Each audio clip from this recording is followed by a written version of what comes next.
നല്ല വരിക്കച്ചക്ക കിട്ടുമ്പോൾ ട്രൈ ചെയ്ത് നോക്കാൻ പറ്റുന്ന 2 സൂപ്പർ റെസിപ്പി ആയിട്ടാണ് ഇന്ന് നിറക്കൂട്ട് വ്ളോഗ്സ് വന്നിരിക്കുന്നത്.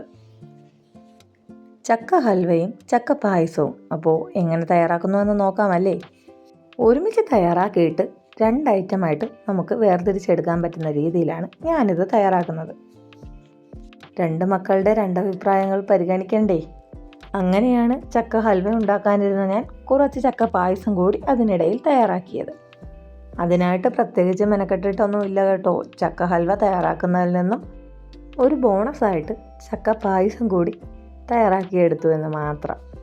അപ്പോൾ ഈ 2 റെസിപ്പി തയ്യാറാക്കാനായിട്ട് നല്ല പഴുത്ത വരിക്ക ചക്കയാണ് എടുത്തിരിക്കുന്നത്. അതിൻ്റെ കുരു കളഞ്ഞ ശേഷം ചെറിയ കഷ്ണങ്ങളാക്കി ഒന്ന് അരിഞ്ഞെടുക്കുന്നുണ്ട് കേട്ടോ. ചക്കയെല്ലാം ചെറിയ കഷ്ണങ്ങളായിട്ട് അരിഞ്ഞെടുത്തിട്ടുണ്ട് കേട്ടോ. ഒരു ചെറിയ തേങ്ങ ചിരകിയത് എടുത്തിട്ടുണ്ട്. ഇതൊന്ന് നന്നായി അടിച്ച് തേങ്ങാപ്പാൽ പിഴിഞ്ഞുകൂടി എടുക്കണം. തേങ്ങ മിക്സിയിലിട്ട് നന്നായിട്ട് അടിച്ച് തേങ്ങാപ്പാൽ കൂടി പിഴിഞ്ഞെടുത്ത് മാറ്റി വെച്ചിട്ടുണ്ട്. അടുത്തതായിട്ട് ഇനി മിക്സിയുടെ ജാറിൽ ചക്ക കൂടിയിട്ട് അടിച്ച് നല്ല പേസ്റ്റ് പരുവത്തിന് എടുക്കണം. ഈ ഒരു പരുവത്തിനാണ് ചക്ക നമുക്ക് അടിച്ചെടുക്കേണ്ടത്. ഈ ഒരു പരുവം തയ്യാറാക്കാനായിട്ട് ഒരു തുള്ളി വെള്ളം പോലും ചേർത്തിട്ടില്ല. ചക്ക മാത്രമിട്ട് കുറച്ച് പ്രാവശ്യം നന്നായിട്ടൊന്ന് ബ്ലെൻഡ് ചെയ്തെടുത്തിട്ടേ ഉള്ളൂ. 300 ഗ്രാം ശർക്കര കുറച്ച് വെള്ളം കൂടി ചേർത്ത് ശർക്കര പാനി കാച്ചാനായിട്ട് വെച്ചിട്ടുണ്ട്. ഇനി അതൊന്ന് പാനിയാവട്ടെ. ശർക്കര പാനി തയ്യാറായി കഴിഞ്ഞു. അതൊന്ന് മാറ്റി വെച്ച ശേഷം ചുവട് കട്ടിയുള്ളൊരു പാത്രം അടുപ്പിലേക്ക് വെച്ച് കൊടുക്കുക. ഹൽവ തയ്യാറാക്കാനായതുകൊണ്ടാണ് നല്ല ചുവട് കട്ടിയുള്ള പാത്രം തന്നെ വെച്ച് കൊടുക്കണം. അതിലേക്ക് 100 ഗ്രാം നെയ്യ് ചേർക്കുന്നുണ്ട്. നെയ്യൊന്ന് ചൂടായി വരുമ്പോഴേക്കും അടിച്ചു വെച്ചിരിക്കുന്ന ചക്കപ്പഴത്തിൻ്റെ പേസ്റ്റ് അതിലേക്ക് ഇട്ട് കൊടുത്ത് നന്നായിട്ട് മിക്സ് ചെയ്ത് യോജിപ്പിച്ചെടുക്കുക. കൈവിടാതെ തന്നെ നന്നായിട്ട് ഇളക്കി യോജിപ്പിച്ച് കൊടുക്കുക. ചക്കയും നെയ്യും നന്നായിട്ട് മിക്സ് ചെയ്ത് ഇളക്കി കൊടുത്തുകൊണ്ടിരിക്കുക. അതിനുശേഷം അതിലേക്ക് മാറ്റി വെച്ചിരിക്കുന്ന ശർക്കര പാനി ഒന്ന് അരിച്ച് ചേർത്ത് കൊടുക്കുക. ശർക്കര പാനി ചേർത്ത ശേഷം അതുകൂടി നന്നായിട്ട് ഇളക്കി യോജിപ്പിച്ച് കൊടുക്കുക. കുറച്ച് സമയമെടുക്കുന്ന പണിയാണ് കേട്ടോ ഹലുവ തയ്യാറാക്കാം. കൈവയ്യാത്തവരൊന്നും ഈ ഒരു സാഹസത്തിന് മുതിരണ്ട. കൈവിടാതെ എങ്ങനെ ഇളക്കി യോജിപ്പിച്ചുകൊണ്ടേയിരിക്കുക. ഇപ്പോൾ നന്നായിട്ട് തിളച്ച് വന്നിട്ടുണ്ട്. നന്നായിട്ടിങ്ങനെ തിളച്ച് വറ്റി വരണം. അതിനുശേഷം നമുക്ക് ഒരു ഫ്ലേവറിന് വേണ്ടിയിട്ട് ഏലക്കാപ്പൊടി കൂടി ചേർക്കുന്നുണ്ട്. ഏലക്ക പഞ്ചസാര കൂടി ഇട്ട് പൊടിച്ചെടുത്തതാണ് കേട്ടോ. 2 പ്രാവശ്യമായിട്ട് ഏലക്കാപ്പൊടി ചേർത്ത് നന്നായിട്ട് ഇളക്കി യോജിപ്പിച്ചെടുക്കുന്നുണ്ട്. ഏലക്ക കൂടി നന്നായിട്ട് മിക്സ് ചെയ്ത് ചേർത്ത് കഴിഞ്ഞാൽ നമുക്കിനി മാറ്റി വെച്ചിരിക്കുന്ന തേങ്ങാപ്പാൽ ഒന്ന് അരിച്ച് തന്നെ ചേർത്ത് കൊടുക്കുക. ഇനിയാണ് മക്കളെ പണി. ഇപ്പോൾ ഹലുവയുടെ കൺസിസ്റ്റൻസി നല്ല ലൂസ് പോലെ ആയിട്ടുണ്ട് തേങ്ങാപ്പാൽ കൂടി ചേർന്നപ്പോൾ. ഇനി ഈ തേങ്ങാപ്പാൽ വറ്റിച്ച് എല്ലാം നന്നായിട്ട് മിക്സ് ചെയ്ത് നല്ല വറ്റിച്ച് ഹലുവയുടെ കൺസിസ്റ്റൻസി ആക്കി എടുക്കണം. ഇനി തിരിഞ്ഞും മറിഞ്ഞൊന്നും ചിന്തിക്കേണ്ട. കൈവിടാതെ അങ്ങ് ഇളക്കിക്കോ കേട്ടോ. ഇളക്കുന്നതിന് ഇടയ്ക്കിടയ്ക്ക് ഓരോ സ്പൂണ് നെയ്യ് കൂടി അങ്ങ് ചേർത്തോളൂ. നന്നായിട്ട് കുറുകി വരട്ടെ.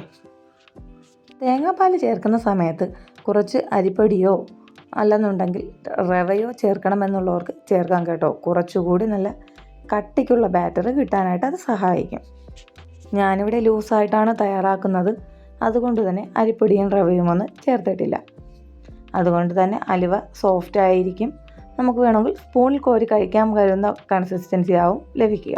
നല്ല കഷ്ണങ്ങളാക്കി മുറിച്ചെടുക്കണമെന്ന് താല്പര്യമുള്ളവർ അരിപ്പൊടിയോ റവയോ 2 സ്പൂൺ ചേർക്കാം.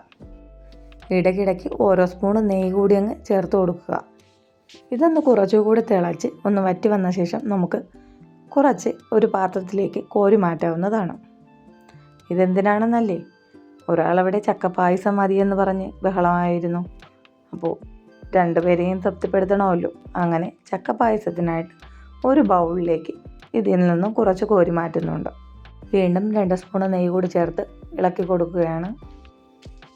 മൊത്തത്തിൽ ഒരു 200 ഗ്രാം നെയ്യ് ഞാൻ ഇതിൽ ചേർത്തിട്ടുണ്ട്. ഏകദേശം ഇപ്പോൾ പകുതി ഭാഗത്തോളം പാകമായി കഴിഞ്ഞിട്ടുണ്ട്. ഇനിയും കുറച്ചുകൂടി നല്ല സമയമെടുക്കും. വീഡിയോയുടെ ലെങ്ത് കൂടാതിരിക്കാൻ കുറേ ഭാഗങ്ങളെല്ലാം കട്ട് ചെയ്ത് കളഞ്ഞിട്ടാണ് വീഡിയോയിൽ ഉൾപ്പെടുത്തിയിരിക്കുന്നത്. ഏകദേശം 1 മണിക്കൂറിൽ കൂടുതൽ സമയമെടുക്കുന്നുണ്ട്. ഏകദേശം വെള്ളമെല്ലാം വലിഞ്ഞു കഴിഞ്ഞപ്പോൾ പിന്നെ നന്നായിട്ട് കൈവിടാതെ തന്നെ ഇളക്കി കൊടുത്തുകൊണ്ടേയിരിക്കണം. കാരണം അടിയിൽ പിടിക്കാതിരിക്കാനാണ് കൈവിടാതെ ഇളക്കി കൊടുക്കേണ്ടത്. മാത്രമല്ല സൂക്ഷിച്ച് വേണം ഇളക്കാനായിട്ടും. ഇതിൽ നിന്നും പൊട്ടിത്തെറി നടക്കുന്നുണ്ട്. അപ്പോൾ ഒന്ന് സൂക്ഷിച്ച് നിന്ന് ഇളക്കി യോജിപ്പിക്കുക. ചക്കയിലുള്ള ജലാംശവും തേങ്ങാപ്പാലിലെ ജലാംശവും എല്ലാത്തിലെയും ജലാംശം വറ്റുന്നതനുസരിച്ചാണ് കുമിളകൾ പുറത്തേക്ക് വെള്ളം ചീറ്റുന്നത്. അപ്പോൾ കുട്ടികളൊന്നും ആ ഒരു സമയത്ത് അടുത്തേക്ക് വരാതെ ശ്രദ്ധിക്കണം കേട്ടോ. ഈ ഒരു പരുവമായി കഴിഞ്ഞാൽ പിന്നെ വളരെ ശ്രദ്ധയോടുകൂടി മാത്രം ഇളക്കി യോജിപ്പിക്കുക.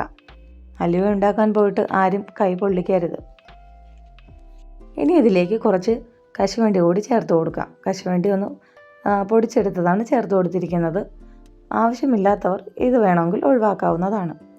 ഹലുവ കഴിക്കുമ്പോൾ കുറച്ച് കടിക്കാൻ കിട്ടുന്നതിന് വേണ്ടിയിട്ടാണ് അണ്ടിപ്പരിപ്പ് ചേർക്കുന്നത്. ഏകദേശം വറ്റി പരുവമായി വരുന്നുണ്ട്. നെയ്യ് തെളിഞ്ഞ് വരുന്നുണ്ട്. പാത്രത്തിൽ ഒട്ടിപ്പിടിക്കാതെ നെയ്യ് തെളിഞ്ഞ് വിട്ട് വരുന്ന പാകത്തിന് നമുക്കിത് ഓഫ് ചെയ്യാവുന്നതാണ്. ഇതിൽ നിന്നും വെള്ളം പൊട്ടിത്തെറിക്കുന്നത് കൊണ്ട് തന്നെ ഗ്യാസിന് ചുറ്റും നല്ലതുപോലെ ചക്ക ഹൽവ തെറിച്ച് വീഴുന്നുണ്ട്. ഈ ഒരു സമയത്ത് ഫ്ലെയിം മീഡിയത്തിലായിരിക്കാൻ പ്രത്യേകം ശ്രദ്ധിക്കണം കേട്ടോ. കൂടുതൽ ഫ്ലെയിമിലായിരുന്നാൽ കുറച്ചുകൂടി പൊട്ടിത്തെറിക്കാനും അടിയിൽ പിടിക്കാനും കരിയാനും ചാൻസ് ഉണ്ട്. എല്ലാം നന്നായി വറ്റി ഏകദേശം വന്നിട്ടുണ്ട്. കളറൊക്കെ ഒന്ന് ചേഞ്ച് ആയിട്ട് ഡാർക്ക് ഷെയ്ഡായിട്ട് വന്നിട്ടുണ്ട്. എന്നാലും കുറച്ചുകൂടി ഇനിയും വറ്റാനുണ്ട്. ഇനി ഏകദേശം ഒരു 10 മിനിറ്റ് കൂടി ഇങ്ങനെ ഇളക്കി കൊടുത്താൽ മാത്രമേ ഹലുവയുടെ പാകത്തിന് നമുക്ക് തയ്യാറായി കിട്ടുകയുള്ളൂ. 10 മിനിറ്റിന് ശേഷം ഈ ഒരു പാകത്തിനാണ് തയ്യാറായി കിട്ടിയിരിക്കുന്നത്. പാത്രത്തിൽ നിന്നും നന്നായിട്ട് വിട്ട് വരുന്നുണ്ട്. കുറച്ച് സമയം കൂടി നന്നായിട്ടൊന്ന് ഇളക്കി യോജിപ്പിച്ച് കഴിഞ്ഞ് നമുക്ക് ഫ്ലെയിം ഓഫ് ചെയ്യാവുന്നതാണ്. നല്ല ജ്യൂസി ആയിട്ടുള്ള ഹലുവ ഏകദേശം തയ്യാറായി കഴിഞ്ഞിട്ടുണ്ട്. ഈ ഒരു പരുവത്തിനാണ് ഫ്ലെയിം ഓഫ് ചെയ്തിരിക്കുന്നത്. ഞാനിവിടെ ഒരു ട്രേയിലേക്ക് മാറ്റുന്നുണ്ട്. ഇത് ജ്യൂസി ആയിട്ടുള്ളത് കൊണ്ട് വലുതായിട്ട് കട്ട് ചെയ്തെടുക്കാൻ കഴിയില്ല. വേണമെങ്കിൽ ഈ ഒരു പരുവത്തിന് നമ്മുടെ ഇഷ്ടാനുസരണം സ്പൂണിൽ കോരി കഴിക്കാൻ കണക്കിന് എടുക്കാവുന്നതാണ്. ജസ്റ്റ് ഒരു ഷേപ്പിനായിട്ട് ഞാൻ ഡ്രോയിലേക്ക് മാറ്റുന്നുണ്ട്. സ്പൂൺ ഉപയോഗിച്ചൊന്ന് ലെവലൂടെ ചെയ്ത് കൊടുക്കുന്നുണ്ട്. ഒരു ഷേപ്പ് കിട്ടട്ടെ എന്ന് വിചാരിച്ചിട്ടാണ് കേട്ടോ. നമുക്ക് ജസ്റ്റ് തണുത്ത് കഴിഞ്ഞാൽ ഇപ്പോൾ കോരി കഴിക്കാവുന്ന പാകമായിട്ടുണ്ട്. ഒന്ന് തണുത്ത ശേഷം സ്പൂണിലോ കട്ട് ചെയ്തോ നമുക്ക് കഴിക്കാവുന്നതാണ്. ഇനി ചക്കപ്പായസത്തിലേക്ക് കടന്നാലോ. ഒരു തവ അടുപ്പിലേക്ക് വെച്ച് കുറച്ച് നെയ്യ് വീഴ്ത്തി അതിലേക്ക് കുറച്ച് തേങ്ങാക്കൊത്തും മുന്തിരി അണ്ടിപ്പരിപ്പ് എന്നിവ ഇട്ടൊന്ന് മൂപ്പിച്ചെടുക്കുക.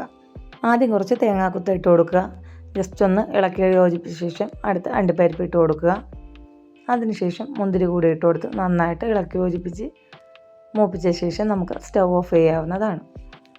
ബൗളിൽ തയ്യാറാക്കി വെച്ചിരിക്കുന്ന പായസത്തിലേക്ക് ഇനി ഇതുകൂടി ഇട്ട് കൊടുത്തൊന്ന് മിക്സ് ചെയ്തെടുത്താൽ നമ്മുടെ പായസം തയ്യാറായി കഴിഞ്ഞു. അങ്ങനെ ചക്ക പായസവും തയ്യാറായി കഴിഞ്ഞു. അങ്ങനെ ഒരു വെടിക്ക് 2 പക്ഷി എന്ന പോലെ ചക്ക പായസവും ചക്ക ഹൽവയും ഒരേ സമയം തയ്യാറാക്കി കഴിഞ്ഞു. കൈവയ്യാത്തവർ ചക്ക പായസം മാത്രം ട്രൈ ചെയ്താൽ മതി കേട്ടോ. ചക്ക പായസം തയ്യാറാക്കുന്നതിൻ്റെ ഇരട്ടി സമയം എടുക്കും ചക്ക ഹൽവ തയ്യാറാക്കാനായിട്ട്. അങ്ങനെ ഞാനും ചക്കയുമായിട്ടുള്ള മൽപ്പിടുത്തത്തിനൊടുവിൽ 1.5 മണിക്കൂറിന് ശേഷം ചക്ക പായസവും ചക്ക ഹൽവയും തയ്യാറായി കഴിഞ്ഞു. ഇനി വരിക്കച്ചക്ക കിട്ടുന്ന സമയത്ത് ഇങ്ങനെ ഒന്ന് ട്രൈ ചെയ്ത് നോക്കണേ കൂട്ടുകാരെ. അപ്പോൾ നിങ്ങളുടെ അഭിപ്രായങ്ങളും നിർദ്ദേശങ്ങളും കമൻറ്റ് ബോക്സിൽ ഉൾപ്പെടുത്തണം കേട്ടോ. വീഡിയോ ഇഷ്ടമായ ലൈക്ക് ചെയ്യാൻ മറക്കണ്ട. മാത്രമല്ല ആരെങ്കിലും സബ്സ്ക്രൈബ് ചെയ്യാതെയാണ് വീഡിയോ കാണുന്നതെങ്കിൽ ഒന്ന് സബ്സ്ക്രൈബ് കൂടെ ചെയ്തോളൂ. ഇതുപോലുള്ള ചെറിയ റെസിപ്പികൾ വീണ്ടും പ്രതീക്ഷിക്കാം. Thank you for watching.